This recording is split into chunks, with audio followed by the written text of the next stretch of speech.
ఆ ఏకాంతం ఎంత అవసరం అంటే, ఒక స్థాయికి వచ్చేసిన తర్వాత నీకు ఏకాంతంతో సంబంధం లేదు. మనసు ఆ పరిపుష్టత పొందేస్తే అది విన్నగానే పట్టేసుకోవడం నేర్చేసుకుంటుంది, చూడగానే పట్టేసుకోవడం నేర్చేసుకుంటుంది.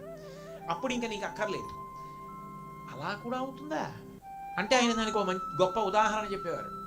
నువ్వు ఒక మొక్క వేశావు, దానికి కంచె కడతావు. ఇప్పుడు ఆ మొక్క పెద్దదై చెట్టు అయింది, కంచె నువ్వే పీకేస్తావు. ఎందుకని? ఇప్పుడు ఆ చెట్టుని ఏ పశువు తినేయలేదు, ఆ చెట్టుని ఎవరూ ఏమీ చేయలేరు. కానీ మొక్క చెట్టు అయ్యే వరకు కంచె ఉండాలి. నీ మనసు వినగానే పట్టుకోవడం, చూడగానే పట్టుకోవడం, చదవగానే పట్టుకోవడం అలవాటయ్యే వరకు నువ్వు చదివినది, చూసినది, విన్నది మనసులో పురస్చరణ చేసుకోవడానికి కొంత ఏకాంతాన్ని నువ్వు అలవాటు చేసుకో.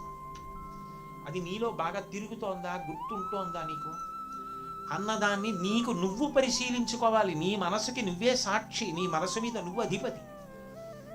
ఇవన్నీ ఆయన పండితుడినో, విద్వాంసుడినో, లేకపోతే ఒక కులం వాడినో, లేకపోతే ఇది చదువుకున్నవాడినో, ఇది చదువుకోలేదనో ఆయన అలా చెప్పలేదు. ఆయన సమస్త మానవాళిని దృష్టిలో పెట్టుకుని ప్రబోధం చేశారు ఏది చేసినా. తప్ప ఎవరో కొందరికి మాత్రమే ఇది ఉపదేశం అని ఆయన ఎప్పుడూ చెప్పలేదు. అది రామకృష్ణ పరమహంస యొక్క గొప్పతనం. అక్కడ ఏమైందంటే మతం ప్రతివాడి ముంగిటికి వచ్చింది, ప్రతి వ్యక్తి ఇంటి ముందుకి వచ్చేసింది. వచ్చి అందరి యొక్క ఉద్ధరణకు కారణమైంది. అంత విశాల హృదయంతో, అంత ఆచరణాత్మకంగా మాట్లాడినటువంటి గొప్ప గురువు రామకృష్ణ పరమహంస. అదే తత్వాన్ని వివేకానందుడు ప్రబోధం చేశాడు. కాబట్టి నువ్వు ఇది అలవాటు చేసుకుంటే నీ మనసు పరిశుద్ధంగా ఉండగా నీకు ఏదీ అంటుకోదు.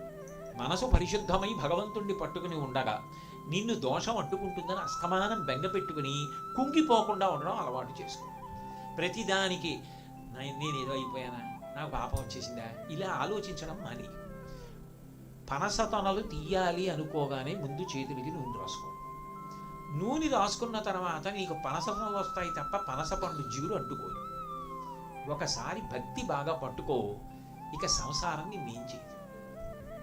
దాని గుణదోషాలతో నీకు విచారణ లేదు. నీ భక్తి నిన్ను కాపాడేస్తుంది. అసలు ఆ ఉపమానాలు ఏమిటో అరక్షణం ఆలోచించేవారు కాదు.